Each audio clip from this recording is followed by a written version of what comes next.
Welcome to Sola Church Online. I'm Alan Rigg. This is my wife, Miranda Landers, and together we lead Sola Church, a hybrid church, digital plus micro. And if you're wondering what is digital church, well, you are here right now with us having digital church. We put a new service up every Sunday at 10 a.m. Pacific time on our Church Online platform. And then micro church, that's our small groups called life groups that meet during the week. We've got in-person groups and we've got online groups. We'll tell you more about that at the end of the service. And I think you're going to enjoy the service today. Let's worship.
oceans deep, my faith will stand,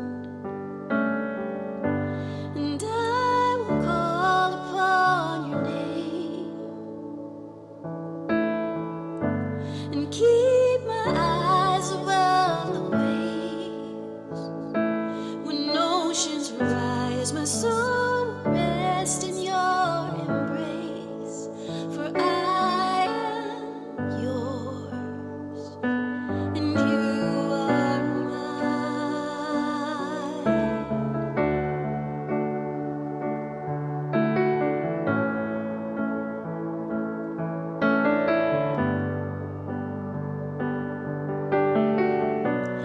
Grace abounds in deepest waters. Your sovereign hand will be my guide. Where feet may fail and fear surrounds me, you never fail, and you won't start now.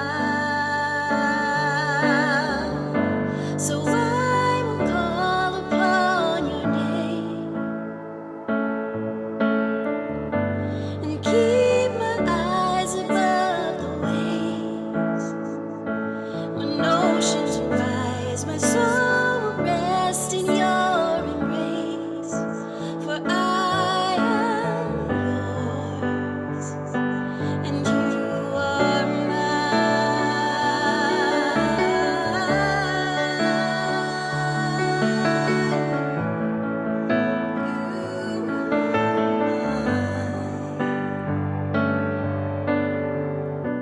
Spirit, lead me where my trust is without borders. Let me walk upon the water wherever you would call me. Take me deeper than my feet could ever wander, and my faith will be made stronger in the presence of my Savior. Spirit, lead me where my trust is without borders. Let me walk upon the waters wherever you would call me. Take me deeper than my feet could ever wander, and my faith will be made stronger in the presence of my Savior. And I will call upon your name and keep my eyes above the waves. When oceans rise, my soul will rest in your embrace, for I am yours and you are mine.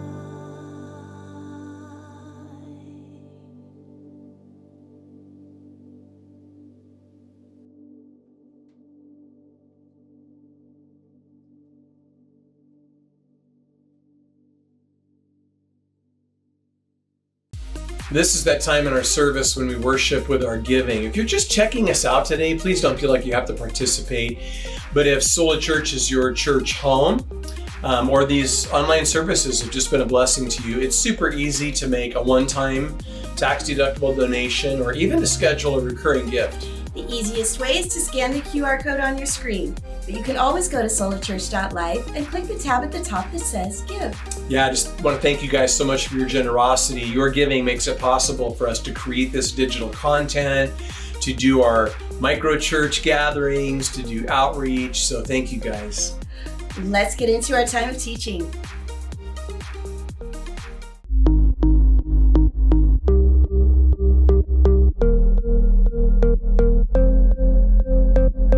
You know what I was thinking about? I was thinking about how we need to have a pop quiz. You guys ready for a pop quiz? Could we do like a little true-false quiz? So if you got your bulletin on your way in this morning, grab a pen and you can write your answers to these 5 quiz questions. You could do it on your phone, like you could open up, a note on your iPhone and you could do it there. Worst case scenario, just like play along in your head. But this is going to be true, false. True, false questions, 5 of them. Okay, keep your answers to yourselves now. We gotta do this on the DL. You ready? Okay, so here's number 1. Water drains backward in the southern hemisphere due to the Earth's rotation.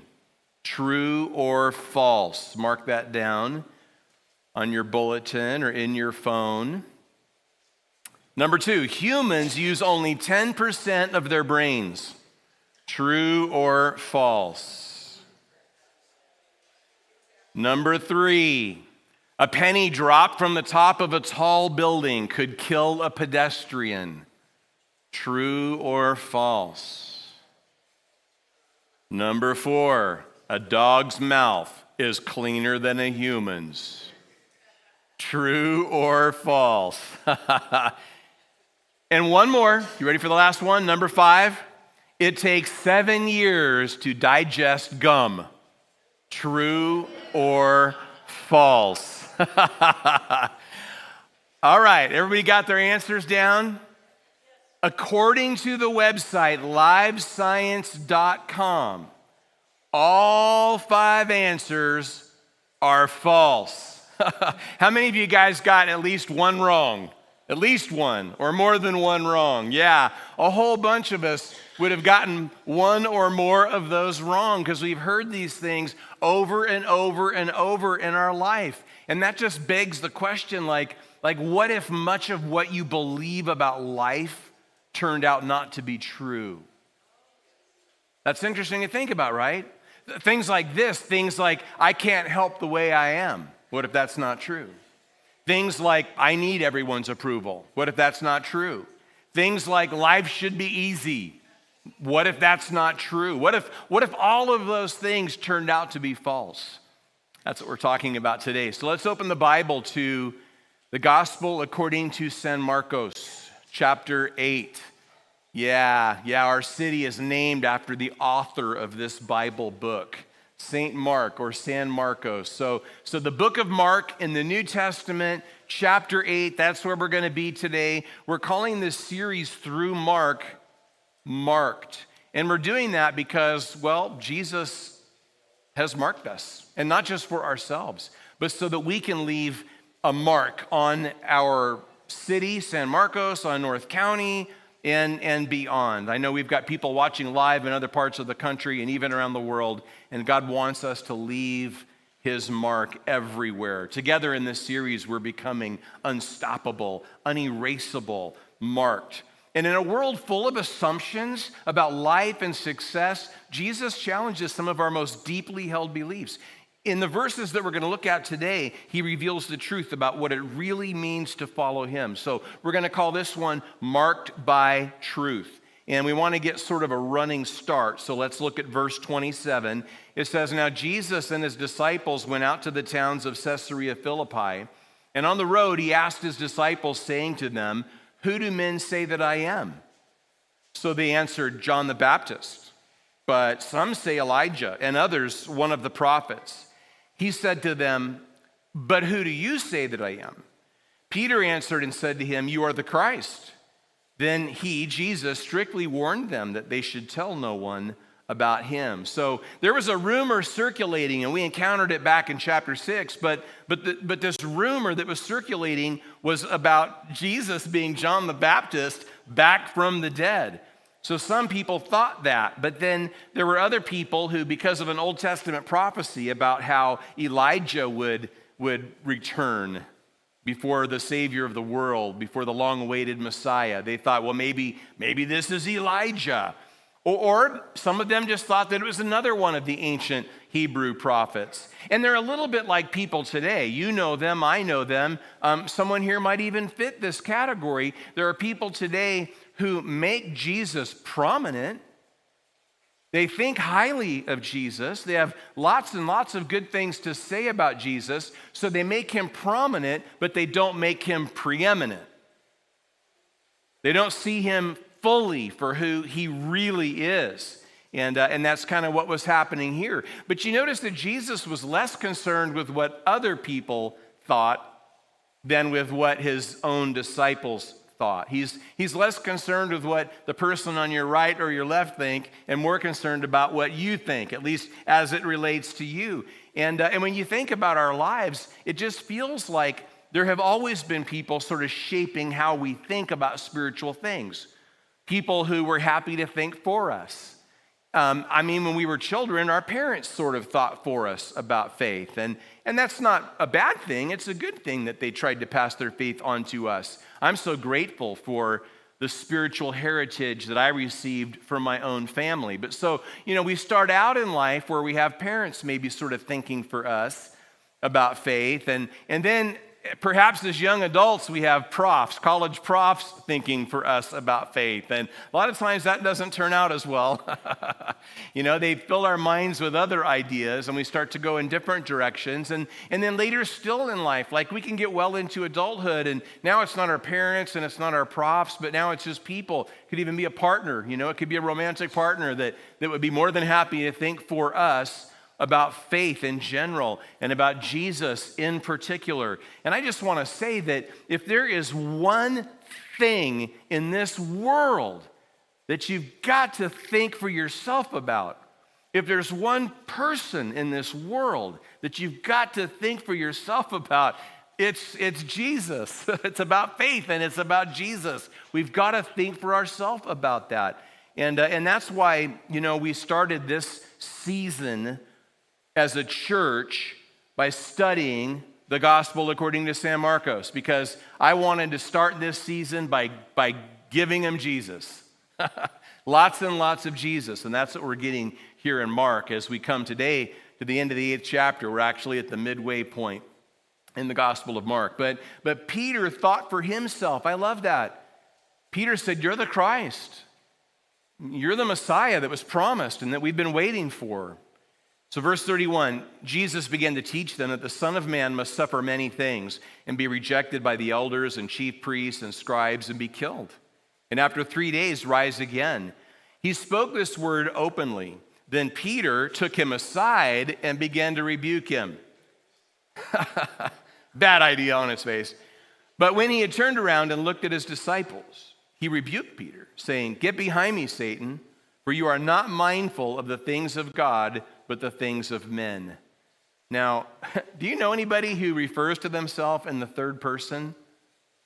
It's kind of awkward when someone refers to themselves in the third person, although just a few years ago, there was a pretty funny TV commercial. It was for Lending Tree. Maybe you remember it. Lending Tree had a commercial about a woman named Linda who was looking for a Lenda, as in a lender. But the way she said it, it sounded like Linda. So she refers to herself repeatedly in the third person in that commercial, saying things like, "Lending Tree found Linda all kinds of personal loan lendas." It's a funny commercial. You can Google it and you can watch it. But what if I was talking about myself in the third person? That'd be kind of weird, right? Like what if I had come out today and if the first words out of my mouth had been, "Alan's glad to be here." Alan likes teaching the Bible. Alan's thirsty. It'd be weird. You'd be like, where'd they find this guy? So Jesus refers to himself as the Son of Man in verse 31, something he does 82 times in the Bible, and often in the third person. And this was a messianic title found in the Old Testament. But Mark also tells us that Jesus was the Son of God, as early as Mark 1, verse 1. So he is the Son of God, and he is the Son of Man. He is God and he is man. This is what theologians call the hypostatic union, the idea that you have divinity and humanity in one person, the person of Jesus, God and man. And this was necessary. Why? Because if Jesus had not been a man, he could not have died. But had he not been God, he could not have died for our sins. He could not have died in our place. So it was necessary that he be both. Now, this is the first of 3 explicit passion predictions in Mark. And if you were going to create a timeline of Jesus, ministry, which lasted approximately 3 years, we're way down the line. There's like 6 months now between Jesus and the cross. So, we're kind of bearing down on how this whole thing is going to end, how this whole thing is going to play out. And so, when Jesus talked about dying, well, Peter thought he knew better. Peter knew better. He was going to take Jesus aside and straighten Jesus out. Jesus didn't seem to agree that Peter knew better. And it's kind of interesting because we had a passage, I think it was just last week, where there was sort of a throwback to the temptation of Jesus. This is another, somebody could pick that up for me and just tell them, take a message for me. Jesus maybe is thinking back to his temptation where one of the temptations was, would he take a shortcut? Instead of going to the cross, instead of dying a sacrificial death, would Jesus take a shortcut? And Jesus refused to do that. And so now that same temptation is just kind of coming back around. Jesus chose to act on what's true rather than what's false. And that gives us the opportunity to really begin talking about what it means to be marked by truth. What are some of these assumptions that we make about life? Well, one that I mentioned in the introduction is that I can't help the way I am. And this goes right to the subject of choices. Look with me at verse 34. And when Jesus had called the people to himself, with his disciples also, he said to them, whoever desires to come after me, let him deny himself and take up his cross and follow me. This is a very familiar verse. It could be new to you, and if it is, that's exciting. You've got so many cool things to discover in the scriptures. But there's a good chance, if you've been doing church for a while, that you've heard this verses many times before, these verses. And so it's important, that we really try to look at it in some new and fresh ways. This has got to be one of the most challenging things that Jesus ever said. Jesus was teaching them and teaching us a completely different way to live. Completely different than anything they had ever known before. We might call this the way of Jesus. And the first thing that he says about it is this: let him deny himself. So self-denial rather than self-indulgence. Now Easter Sunday is 4 weeks from today. It's getting close, man. It's getting really close. I'm excited. You excited? I'm excited. And as you may know, if like me, if you grew up in a church that sort of follows the ecclesiastical calendar, like this season leading up to Easter is called Lent. Lent is a 40-day period leading up to Easter. And in some traditions, you're supposed to give something up during Lent. So like one person told me that they were giving up caffeine. Now that's devout. You really mean business if you're giving up caffeine. That's not Lent, that's torment, just saying. Well, Jesus is not encouraging them to give something up. He's not encouraging us to give something up, but he's encouraging us to give someone up. And that person that he's encouraging us to give up is us, to give up self. Everyone has someone at the center of their life. Either self, as in self-centered, or God, as in God-centered. This is what Jesus was talking about. He was talking about choosing God, not self, to be at the center of our life. And we can do that. Why? Because God has given us the capacity to choose. So in thinking about these assumptions, these lies that we've believed, one of those is, I can't help the way I am. Do you ever say that? I can't help the way I am? Maybe you don't say it in those words, but maybe you say it in other words. Like we've all known people who blame their nationality. I can't help it because I'm this. I can't help it because I'm that. Or we know people who blame their sign, by which I mean their astrological sign. I can't help it because I'm this. I can't help it because I'm that. We have people that blame their genes. We have people that blame their birth order. I can't help it, I'm the eldest. I can't help it, I'm the baby. I can't help it, I was a middle child. We've got people who blame their family of origin. I can't help it, you didn't see who I grew up with. We've got people who blame their circumstances. We probably all do that. And we've got people who blame each other. I do it, you do it. You are my problem. I wouldn't have a problem if it wasn't for you. You're the problem. You're my problem. Well, the thing is that the capacity to choose means that I can help the way I am.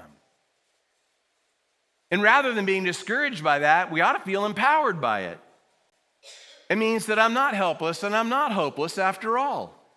Andy Stanley wrote this awesome book. I love it so much. It's called The Best Question Ever. And in that book, he sort of gives us a decision-making framework.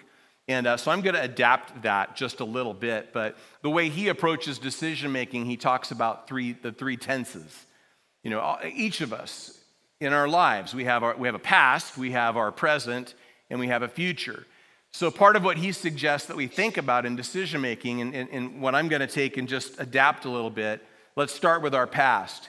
In light of my past experience, given my past experiences in life, what am I willing to deny myself? You know, if we do a little history lesson, if I think about, and if you think about our personal history, the truth is that it makes us more prone to some temptations than to others. Or maybe it makes me more prone to a particular temptation than you are. And your past experiences may make you more prone to a particular temptation than I am. That's something that we have to take into consideration. Given my past experience, what am I willing to deny myself? You know, what's safe for some may not be safe for me. So we have to think about that. What about our present circumstances? Given my present circumstances, what am I willing to deny myself?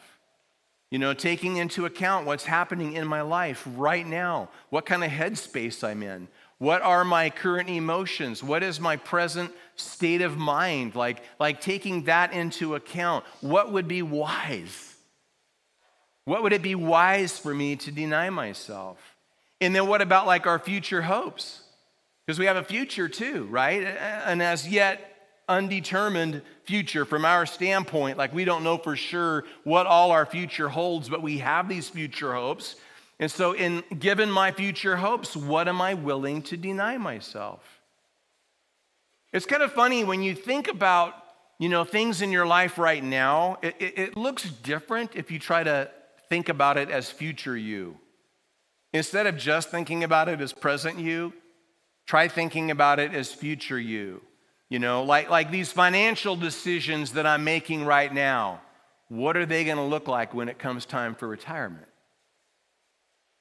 Are they going to look as wise then as they do now? Or what about like my health? The choices that I'm making right now about my diet, or the choices that I'm making right now about exercise or fitness, like are those choices going to look as wise in the future as they look right now? Or what about even like our moral map? You know, choices that we're making around what's ethical or what's legal or what's moral.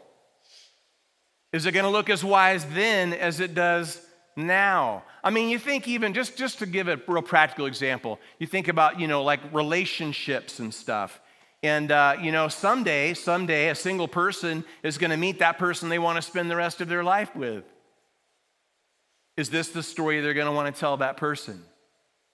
And someday we're going to be parents and we're going to be grandparents.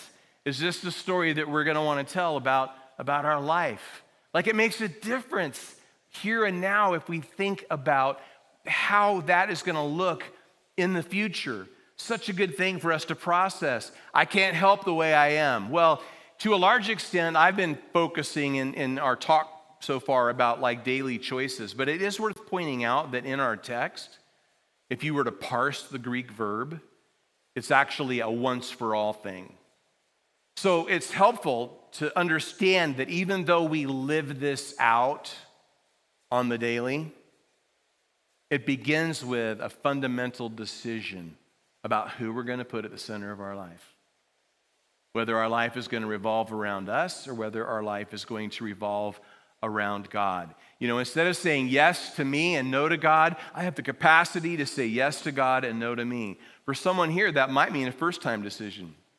Well, lots of us have been following Jesus for years, And so for us, it's just about practicing this daily. For somebody else, you could be on the front end of that. And today might be the opportunity for you to say for the first time, Heavenly Father, I believe that Jesus died for me and rose from the dead, and I'm trusting him to forgive me and lead me going forward. And whereas I've been at the center of my life, I invite you to come and take that central place in my life. You could pray a prayer like that today. Marked by truth. I can help the way I am. Let's talk about another one of our assumptions about life, and that is that I need everyone's approval. If that first one had to do with choice, this one has to do with influence. So looking again at verse 34, beginning with the words of Jesus, whoever desires to come after me, let him deny himself, we just talked about that, and take up his cross. So notice that phrase, take up his cross. Cross carrying. Now we'll be talking more about this on Easter, as you might imagine, but as a symbol, the cross has largely lost its meaning. It seems like everyone, from athletes to celebrities, wears crosses prominently. I mean, for religious people, it's an icon. For irreligious people, it's a fashion accessory. We see it in art. We see it in body art. We see it in performance art. It's like there's crosses everywhere. But that wasn't the case in the first century. I've always loved this quote from C.S. Lewis, who said, the crucifixion did not become a frequent motive of Christian art until the generations which had seen real crucifixions were all dead. And I imagine that would be the case for us had we ever actually witnessed one, in person, in real life. Again, this is something we'll learn more about at Easter, but, to take up the cross, well, if you were to be executed in the first century, if you were to be crucified on a Roman cross, to take up the cross was to carry the horizontal beam of the cross out to the site of the execution, usually past a jeering mob. In fact, they very deliberately routed the procession through public places, marketplaces, where lots and lots of people would see what was going on. When you go to Israel today, I've told you before, when pastoring in Austin, Texas, I used to take a group every couple of years on a tour of Israel. And one of the days in Jerusalem, you follow what's called the Via Dolorosa. And you walk the path that Jesus would have walked to the site of the execution. It goes right through what is still to this day, 2,000 years later, a public marketplace. It is so crowded and filled with people that, after having done it a time or two, I realized I needed to do something different as leading our group. I mean, we had a tour guide, but I started taking like a bright colored hat. I remember one year I took a bright yellow baseball cap so that I could wear it through the Via Dolorosa, and our group would be able to keep their eyes on that yellow hat because I saw it as that likely that we might get separated. So that gives you a sense of just how crowded this marketplace is, even in modern times. And it was like that in ancient times. And so, part of what's going on here is, not only were they taking the person that was to be executed to the site of the execution, but this was all about humiliation and intimidation. They wanted to totally and completely humiliate the person carrying the crossbeam. And they also wanted to make an example of them. They wanted to send a loud and clear message to everyone who saw it, like, don't even think about crossing us. Because tomorrow it could be you. Tomorrow you might be carrying that crossbeam through this crowded marketplace. And it was very effective. People saw that and they're like, I don't want to be that guy. But it is true that a lot of times people in the crowd, in spite of that, would mock and make fun of the person. So with this in mind, in some sense, perhaps among other things, to take up one's cross is to go public, even at the risk of humiliation, even at the risk of being mocked and made fun of. It's to go public with our faith. Baptism is one of the ways that in modern times we go public with our faith, and we'll be talking more about that in the weeks ahead with our baptism coming up. I hope you're planning to attend, and if you are, we do want you to RSVP so we have an idea how many people to expect. That's why in the announcements we talked about going to the church's website, mission316church.com/baptism, and you can let us know that you're planning to attend. But more importantly, if you're planning to be baptized, you need to do that and click the box that says that you're planning to be baptized. It's going to be special, and we will talk more about it. But this other lie that we believe is that I need everyone's approval. I mean, none of us really wants to admit it, but some of us are approval addicts. Like, we really desperately want the people around us to approve of us. And it's really hard to live like that. It's super hard. Approval addicts are easily and often influenced by others. And the other side of that is that approval addicts seldom influence others themselves. Negatively, we may be influenced by the crowd not to go public. You know, we may not want to do that. We may be afraid that if we talk about our faith, or if we openly practice our faith, or if we share our faith, that the people around us are going to disapprove and we can't handle their disapproval. But what are we afraid of, really? I mean, we need to come to that point where it's like, you know what, if my irreligious friends don't approve, that's okay.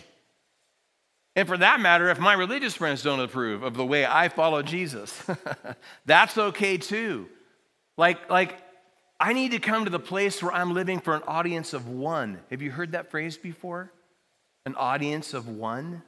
Like, ultimately, I need to live my life to please one person. And that's that person that we already talked about, putting at the center of our lives.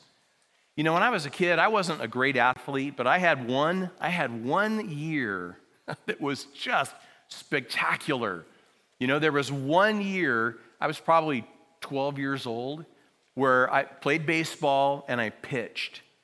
And it was just the best year. I had 8 starts. I went 7-1 as a starter. Like, it was epic. It was the 1 year that I wasn't just a total spaz on the, you know, I mean, I couldn't make a basket to save my life. I really didn't have the body for football. It was like the one thing I could do. Was this, I pitched this 1 year. It was so great. But in this season of my life, I mean, my mom, man, she was at every single game. So cool that my mom was always there cheering for me and supporting me. It means so much to me. My dad at that time had a job that had him out of town frequently. So he would travel for days at a time, and he missed so many games that season. In fact, as I recall, he made it to 1 game that season. And I still have this distinct memory. You know, almost 50 years later, I have this distinct memory of the internal dialogue that I had on the mound that night when I was pitching. Standing on the mound, I kept looking into the stands to see if my dad was watching me, to see if he saw me, to see if he was proud of me. That night I pitched for an audience of 1. And in our lives, it needs to be the same way. In our lives, we've got to be living our lives for an audience of 1. We've got to be throwing the pitches. God, are you watching? Yeah, he's watching. God, do you see? Yeah, he sees. God, are you proud? Yeah, he's proud. Like, to live for that one person's approval. So negatively, we may be influenced by the crowd not to go public, but positively, by going public, we may influence the crowd. When you and I have the courage to talk about our faith, to practice our faith openly, to share our faith, we might get to make a difference in the lives of other people. You know, this morning I got a text message from my friend Michael, who was texting me from Texas. And it was funny because I was already planning to talk about Michael in my message this morning. I remember, you know, the summer between 8th and 9th grade, I had a life-changing spiritual experience. I was 14 years old, and I just really fully embraced my faith. I was brought up going to church, even attending to that point Christian school. But I made a real personal decision, a life-altering decision to follow Jesus. And it was that summer that I believed that God called me to ministry and to be a pastor as a 14-year-old kid. But at the end of summer vacation, which I spent in California, when I got back to Texas, like a week or two before ninth grade started, and I remember the first day of school, I got up a little early so I could spend a little time with God. And I remember specifically praying in my bedroom that God would give me the opportunity that day, the first day of ninth grade, to share my faith with somebody. And when I got to school, I went to my first class, and I walked into the room. No assigned seats yet. I'm sure there were soon after, but you know how at the beginning, everybody just finds a seat. So I walked in, and I deliberately chose a seat. I could have sat next to someone, but instead, this was the thought in my 14-year-old brain. My thought was, I'm going to sit where no one is sitting and see who God brings to me. So I sat down and I waited. And this kid who was an acquaintance of mine from the year before, I didn't know him well. I'd never hung out with him apart from school or school-related activities. This kid walks in. He sits down right next to me. He sets his books down, and I see in his stack of books that he carried to school that first day, I see a Christian book that he was just sort of exploring. He wasn't yet a follower of Christ, but he was intrigued by this book and was reading it. And so I started a conversation with him, started sharing my faith with him. Before that week was over, he and I were in a middle school bathroom with me leading him in a prayer to become a follower of Jesus. How cool is that? And the guy texted me this morning. The whole point is that 47 years later, we're still having that conversation about Jesus. 47 years and running, we're still talking about the single most important person in our lives. And all because as a 14-year-old, I'm not the hero of the story. You realize, right? Like, I'm saying if God could use a 14-year-old who just thought, well, maybe if I sit where no one else is sitting, God will bring somebody and open the door. Like, that's crazy. Who thinks like that? But because I was willing to do that and to share my faith, look at the impact. You and I, surely, whatever stage of life we're in now, we can have that kind of impact right here and now, today. And so I think about that with Easter coming up. Like in the beginning, Bo was talking about this Egg the City outreach we're going to do. Next week, when you come to church, every adult is going to leave. That means if you're a couple, you're each going to have a bag. Each adult's going to get a bag with 6 of these eggs in it. And you're going to egg the city. You're going to decide who you're going to egg. You can put it on the desk of a coworker. You can put it on the neighbor's door. You know, if you're terrified, just leave it at a door and run for your life. You don't even have to ding dong ditch it. Just put it there and run. But it's going to have an invite to the Easter service in it. So be thinking about, who you're going to invite. So cool that, our church is part of the Pacific Church Network, and in their newsletter, knowing that we were going to do this, they featured a little picture of what our eggs might look like and talked about it, hoping to inspire other churches to try it. So kind of fun that we get to maybe kind of lead with that. But influence has been called the ability to win the heart and soul of another person, and we get to shape who other people become. I need everyone's approval. Do we? Really? Is that true, that we need everyone's approval? Or is there a way of navigating this life where we don't need everyone's approval? I think that we've got to move beyond that. Living for an audience of one, and instead of being influenced, to be the ones who are influencing others. Marked by truth, I can help the way I am. I don't need everyone's approval. One last assumption quickly, and that is that life should be easy. This is one of those lies that we've believed. Life should be easy. Look again at verse 34, where Jesus said, let him deny himself and take up his cross, and then number 3, follow me. And he adds, let's just read what he adds. For whoever desires to save his life will lose it, but whoever loses his life for my sake and the gospel's will save it. For what will it profit a man if he gains the whole world and loses his own soul? Or what will a man give in exchange for his soul? For whoever is ashamed of me and my words in this adulterous and sinful generation, of him the Son of Man also will be ashamed when he comes in the glory of his Father with the holy angels. So notice it says, follow me. The Greek verb is a compound word. It's the word for road with a prefix that means same. So same road.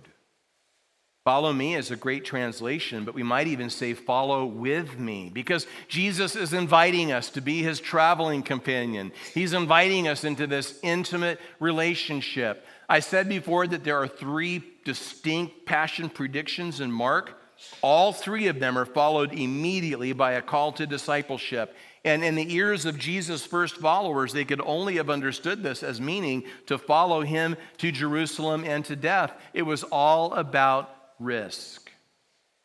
Not the easy path, but the hard path. And so this assumption that life should be easy, who says?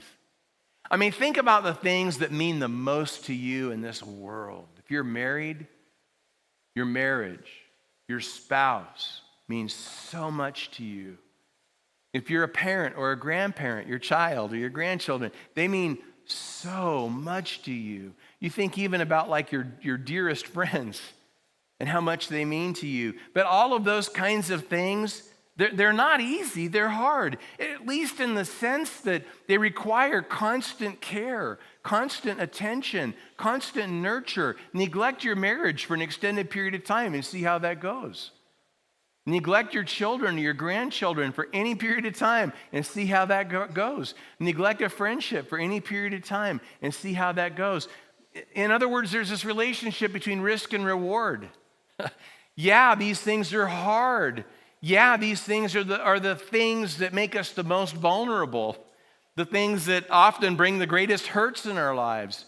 And yet they're the best things, the most rewarding things in all of our lives.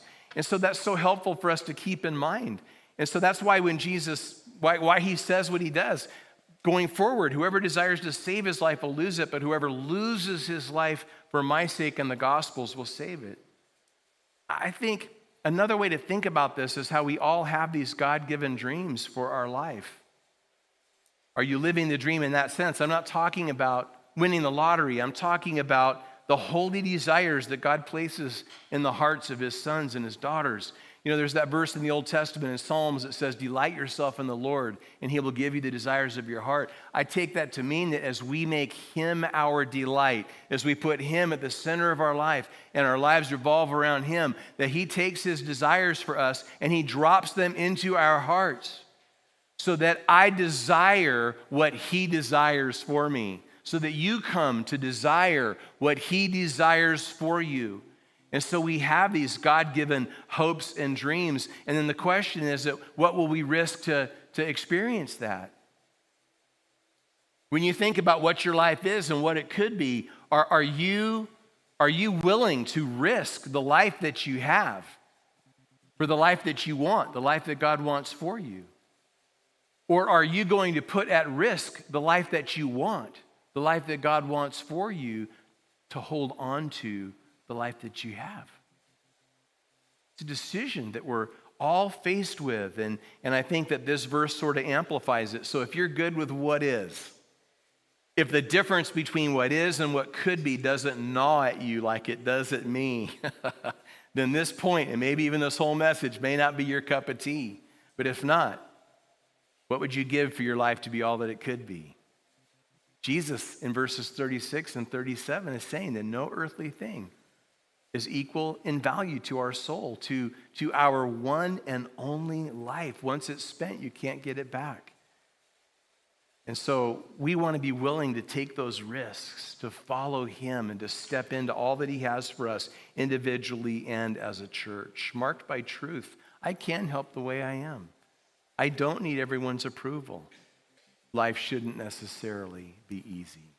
And now it's time to fill out a Connect card. Yeah, just go to our website, solidchurch.life, and scroll to the bottom of the homepage, letting us know that you watched today, but also you can request information there about our small groups. And there is actually a lot more information on the website about those. At the top, if you click where it says Gather, you'll find information about all of our groups. An in-person group on Tuesday on the west side, an online group on Wednesday, another in-person group on Thursday on the west side. So check it out, find the time, the date, the location that works best for you, and join us for Sola Micro Church. And don't forget, go and follow Sola Church on social media. Yep, at Sola Church LA on all your favorite platforms. And we hope that everyone has a great week. And we will see you next time at Sola Church Online. Bye, everybody.